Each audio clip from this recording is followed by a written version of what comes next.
receber para falar sobre os presos políticos do 8 de janeiro o doutor Ezequiel Silveira, que é um advogado criminalista com atuação na área penal desde 2010, é patrono dos processos de 40 vítimas do 8 de janeiro e advogado da Associação dos Familiares e Vítimas do 8 de janeiro, a ASFAV, que representa cerca de 600 famílias. Além dele, eu recebo também a doutora Carolina Siebra, que é advogada criminalista, mestranda em Direito Constitucional, advogada também da Associação dos Familiares e Vítimas do 8 de janeiro. Ambos já foram longamente entrevistados por mim, pessoalmente, aqui nos Estados Unidos, uma entrevista que está aqui no canal Paulo Figueiredo Show, onde é uma entrevista na qual eu literalmente choro, porque demonstra os absurdos que foram cometidos contra essas pessoas. Então, sejam bem-vindos ao Paulo Figueiredo Show. Tá só a doutora Carol? Doutor Ezequiel não veio ainda? Então vamos com a doutora Carol. A doutora Carol está mais do que representando melhor do que ninguém. O próprio doutor Ezequiel falou, ninguém representa melhor do que a Carol. Carol, que bom chamar aqui de Carol e não de doutora Carol, porque é uma pessoa claro. que tem uma relação e um apreço muito grande. Então, obrigado por ter vindo aqui mais uma vez ao Paulo Figueiredo Show. Sou eu quem agradeço pelo convite, né? Você é do coração já, né? A gente já tem uma história juntos, né? Podemos dizer assim, temos uma história juntos. Saudade do que a gente não viveu, como diz o Neymar. Exato. Mas ainda iremos viver, viu? Ainda viveremos. Ainda Carol, viveremos. Falando de um assunto aqui sério e que é o dia a dia de vocês, explica pra gente qual é a situação das vítimas do 8 de janeiro hoje em dia. A maioria está cumprindo pena em regime fechado, está em prisão domiciliar, tem muita gente exilada. Como é que estão as coisas nesse sentido? Então, temos as mais diversas situações, Paulo, e eu estava aqui acompanhando o que você estava falando, e é bem isso, né? A gente sabe a dor dessas famílias, e uma PL de dosimetria chega a ser piada com essas pessoas. Então, hoje a gente tem 144 pessoas dentro dos presídios, 44 pessoas que estão em prisão domiciliar integral, dentro da sua casa, só podendo sair para ir ao médico, e temos 500 pessoas, mais ou menos, que estão com processo de asilo em outros países, sendo 61 com pedidos de extradição, 5 delas presas na Argentina, uma mulher e 4 homens, e dessas todas, em torno de 2.000 pessoas, estão sofrendo com bloqueios de bens, restrições de salário até, e vivendo de ajuda das outras pessoas de caridade. Então, assim, elas estão há 2 anos e 8 meses em uma situação muito grave de vulnerabilidade social, econômica e etc. Muitas delas com problemas mentais, sofrimento mental muito grande, por conta de toda a covardia que tem sido feito com elas. Absoluta. Não estão há 1 mês em prisão domiciliar numa bela casa em Brasília, não, né? Estão há 2 anos nessa situação. 2 anos e 8 meses, e aí a gente pode pegar alguns exemplos, Paulo, de pessoas que estão doentes. Quero nomes. E pessoas que estão em situações críticas. A gente tem um casal, o seu Osmar e a dona Lucinei, que os 2 estão presos em Minas Gerais, e eles têm uma filha que tem retardo mental, então a idade mental da filha deles é de 8 anos. E essa filha deles está sob cuidado de terceiros. Temos a dona Dirce, em Santa Catarina, no interior de Santa Catarina, que entrou na prisão com 70 e poucos quilos, hoje ela pesa 50, e aí ela tem problema de pressão, hipertensão grave. Ela, quando as mulheres todas foram soltas em 2023, ela ficou para trás, foi a única que ficou para trás, porque confundiram o nome dela com o nome de um homem. Então, assim, são pessoas... A Vanessa, eu posso trazer o caso da Vanessa de Ji-Paraná, que tem 6 filhos, o mais velho dela deve ter 12 anos, salvo engano, e o salário dela de servidora pública está bloqueado porque o marido dela participou dos atos do 8 de janeiro. Então, assim, são várias situações que não se compara a uma prisão domiciliar por um mês ou um mês e pouco, dentro de uma casa com todo conforto, recebendo visita. Essas pessoas, inclusive as que estão em casa, só podem receber visita de parentes e dos advogados constituídos nos autos. Toda vida que um cliente meu vai ao médico, eu tenho 48 horas para juntar o atestado. E já aconteceu dele ir ao médico, o médico não está lá, faltar por algum problema, e a pessoa lá não emitir atestado porque o médico não estava. E aí ele ficou desesperado, ele entrou num pânico absoluto. Daí você tira o sofrimento mental dessas pessoas e o sofrimento de vulnerabilidade financeira também. Eu queria saber um pouco sobre a situação destes que estão exilados. Eu não tinha ideia de que eram 500 exilados nesse momento. Como é que essas pessoas, onde estão essas pessoas, como elas sobrevivem? É isso, Paulo. É importante traçar também a história dessas pessoas, porque são pessoas que estão passando também pelas mais diversas necessidades. Imagina só você ir sem nenhum real no bolso para outro país tentar a vida e mesmo assim ser colocado em uma lista com pedido de extradição, sabe? Então, assim, elas não podem trabalhar, algumas delas não podem trabalhar por conta da condição de estar com o nome numa lista de extradição completamente de forma ilegal, e aí elas sobrevivem também da caridade das pessoas.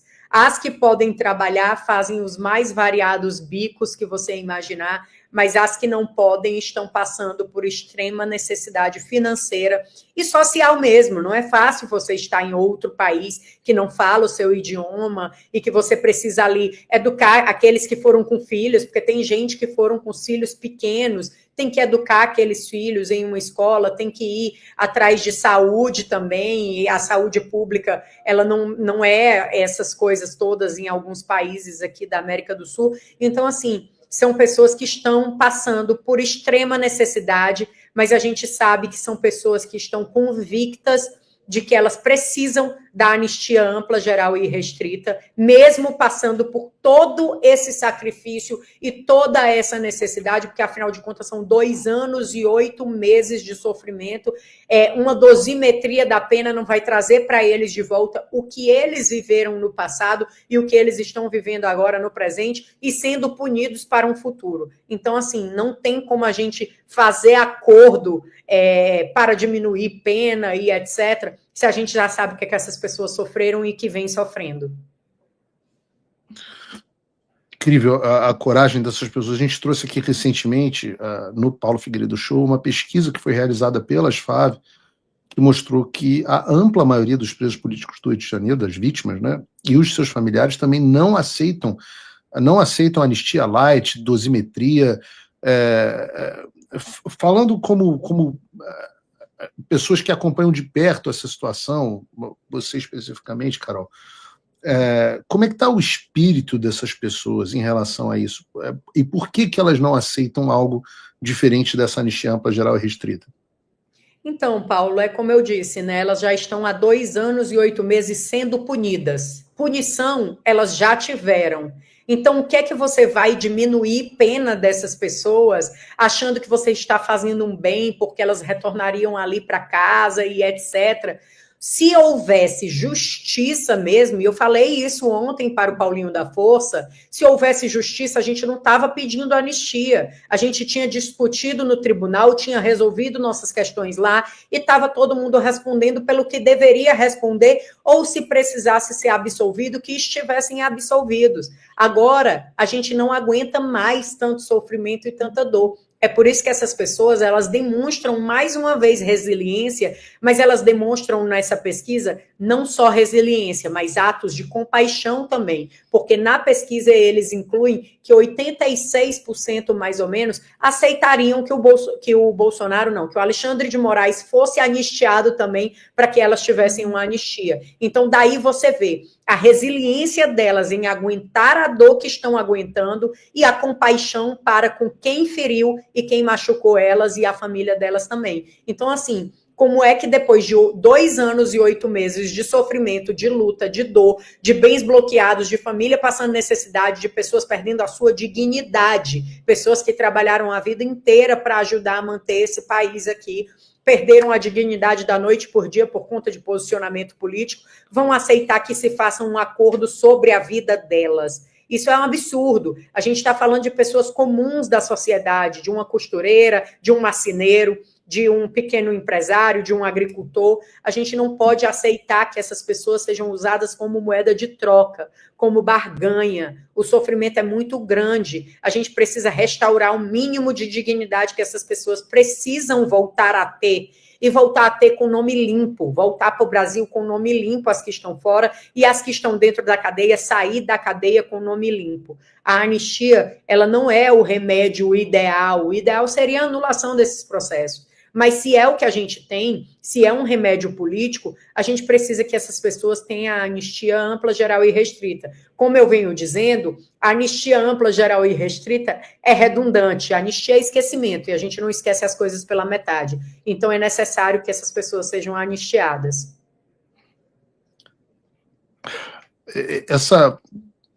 Você disse agora, doutora Carol, que teve com o deputado Paulinho da Força, que é o relator do PL da anistia das câmaras dos deputados, e que muitas pessoas tiveram a oportunidade de mostrar a ele a necessidade dessa anistia, como você disse, ampla, geral e restrita. Como é que foi essa reunião? Vocês saíram dela um pouco mais otimista? Então, Paulo, eu sempre sou otimista, né? Eu insisto em ser otimista. O que aconteceu? Foi uma reunião da bancada do PL com o Paulinho da Força. E eu fui convidada para essa reunião para passar a situação das famílias do 8 de janeiro. E eu falei para ele exatamente o que eu falei para você agora. A gente está precisando de misericórdia, não é mais justiça, né? É muito difícil a gente esperar a misericórdia do deputado Paulinho da Força, mas a gente é cristão, então a gente acredita em Deus e um Deus de milagre, né? Eu consegui explanar para ele toda essa situação de vulnerabilidade das pessoas. Foi pedido a ele que ele fizesse visita de familiares ou mesmo dos presos, e aí elenquei 3 casos ali dos casos que a gente tem listado como mais grave, 3 idosos em São Paulo, porque ele pediu que fosse em São Paulo, para que ele visitasse. Um desses presídios, onde estão 2 deles, existem mais 3 ou 4 pessoas que, inclusive, estão com progressão de regime a ser analisado pelo ministro Alexandre de Moraes, já deveriam ter progredido em abril, e o ministro não analisa, né? Se fosse qualquer um... Achei que ele queria dosimetria, né? Estava simpático a dosimetria, não faz nem progressão de regime? Pois é, exato, ele não faz nem a progressão de regime e fala em dosimetria, né? Então, assim, não tem nem sentido lógico e não tem nem sentido jurídico essa questão de dosimetria que eles falam aí. Se eles dizem que a anistia é inconstitucional, imagine uma dosimetria.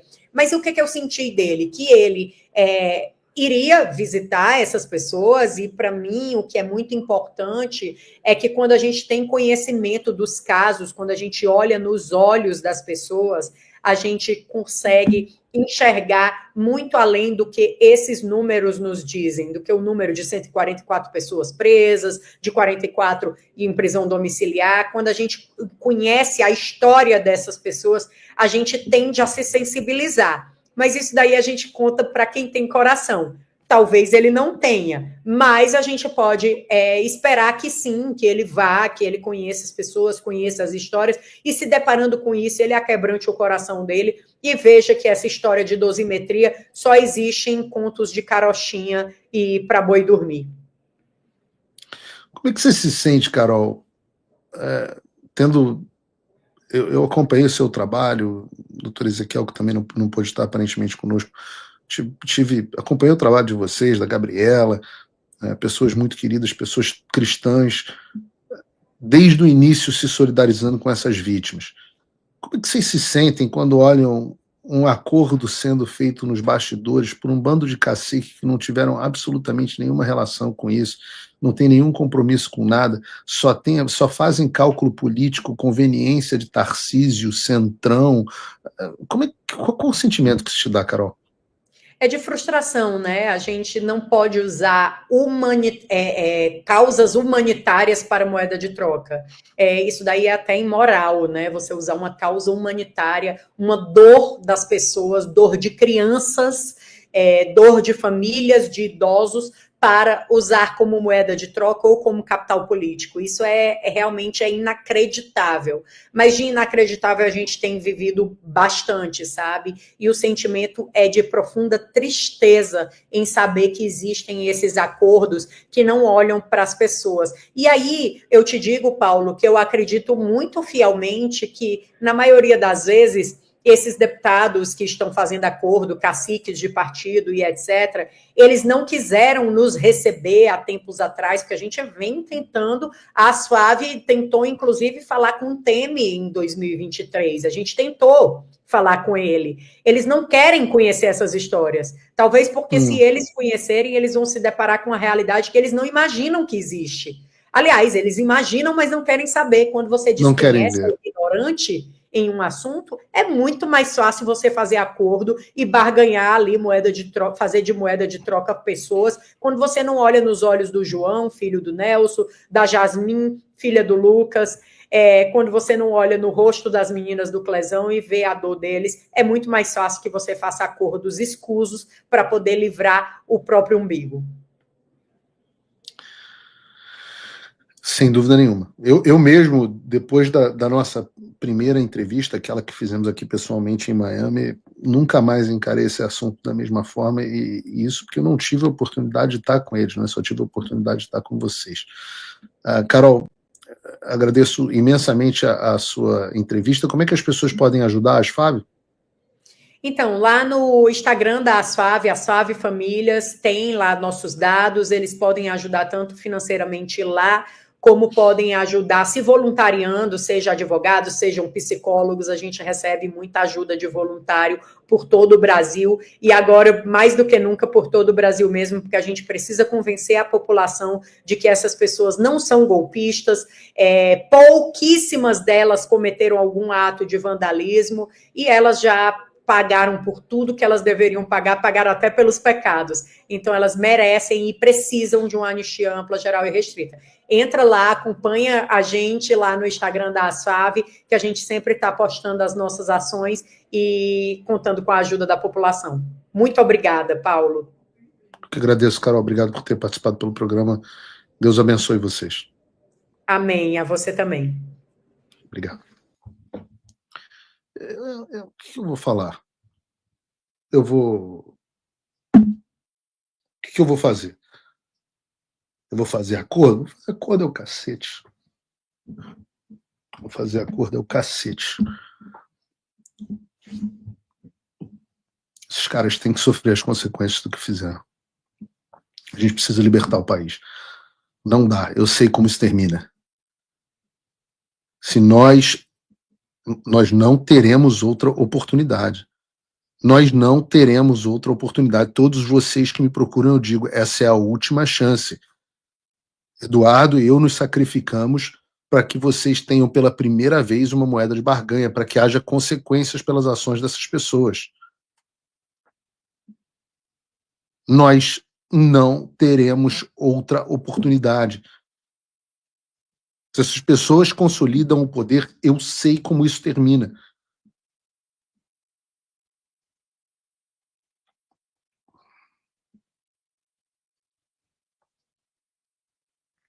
Eu sei o que tem no coração dessas pessoas. Vocês sabem o que tem no coração dessas pessoas? Vocês sabem o que elas querem? O que elas fariam conosco se elas tivessem a oportunidade? Ou quando elas têm a oportunidade? Perguntem à família do Charlie Kirk. Nós estamos lidando com pessoas malignas. Nós estamos lidando com o espírito de Caim. Nós estamos lidando com Satanás. Isso não é necessário demonizar essas pessoas, porque elas já se comportam como demônios. Vejam, hoje eu tive que começar a desmentir os rumores sobre a minha própria morte. Vejam esse perfil na internet que começou a espalhar isso. Aliás, esse cara é muito bonito. Se eu fosse gay, esse cara aqui. Mas o que diz o tweet do gênio? Urgente, o povo está falando que Paulo Figueiredo foi encontrado morto nos Estados Unidos. Olhinhos e olhinhos. E o que impressiona, deveria impressionar por si só, mas não é uma página no X noticiando a minha morte. Afinal, eu por um acaso sei que é mentira, porque eu acho que eu estou vivo. Mais vivo do que muitos dos que estão aí comentando. O pior de tudo não é isso. É quando você lê os comentários e vê a quantidade de ódio que a turma do amor, da consciência social, a turma contra o discurso de ódio propaga. Vejam, o @mombasco, Paulo Momba, pelo menos se livrou da papuda. O Henderson Costa, @HCosta Bentes, disse que, infelizmente, é mentira. Infelizmente, eu não fui encontrado morto. O Chico Sancho, por sua vez, escreveu que, infelizmente, é mais uma fake news da extrema-direita. O que é engraçado, porque eu não vi ninguém da direita dizendo que eu tinha morrido. O André FBL disse que duvidava, porque nós não tem essa sorte. A sorte de eu morrer. E quando você entra no perfil dessas pessoas, rapidinho, você encontra algo que demonstra a hipocrisia desses. A minha equipe fez isso em 2 casos. A Má, @loucacosta, respondeu o post sobre a minha suposta morte, dizendo que coisa boa, a minha morte, não acontece. Mas no perfil dela eu achei um post dizendo que ela não conseguia celebrar a morte de alguém e que não era igual à direita. Ué, Má, loucacosta. Você está dizendo que coisa boa não acontece, que minha morte seria coisa boa? Quem também fez isso foi o Rubens Tescari, @TescariRubens. Aliás, com nome e sobrenome assim fica bem mais fácil de encontrar, Rubens. Muda esse teu nome aí no seu perfil. Que ele disse assim, maravilha, tomara que seja verdade que eu tenha morrido. Um lixo a menos no planeta.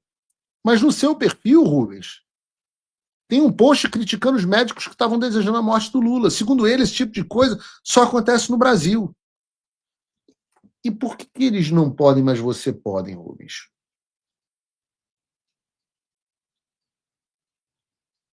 Como eu disse, isso não é uma guerra humanitária, e não é uma guerra humana, é uma guerra espiritual. Essas pessoas são doentes. Elas estão possuídas. São servos do Satanás que se alegram quando alguém discorda deles. São pessoas que, se tiverem coragem e oportunidade, farão comigo o que fizeram com Charlie Kirk. Agora, é claro que a minha família fica... Eu nem mostro aqui o quanto de ameaça de morte que eu recebo, o quanto de ameaça, porque eu já estou acostumado, são muitos anos. Mas quando eu vejo uma postagem dessa, é óbvio que a minha família fica aflita. O YouTube resolveu mostrar para minha filha de 10 anos o vídeo do Charlie Kirk tomando tiro.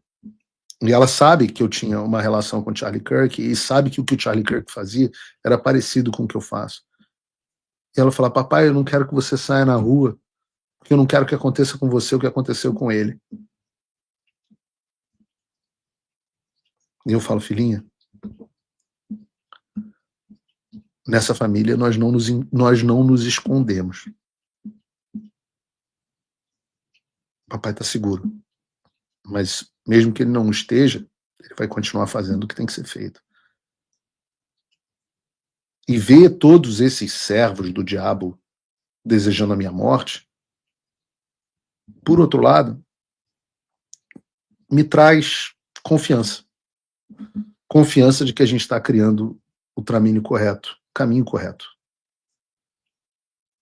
Porque é nosso Senhor Jesus Cristo que diz que nós vamos ser presos, perseguidos, odiados e até mesmo mortos por conta do seu nome. E esse é o testemunho que eu guardo com alegria. E a minha resposta a cada um dos servos do Satanás é muito simples. Vocês vão estar nas minhas orações hoje à noite.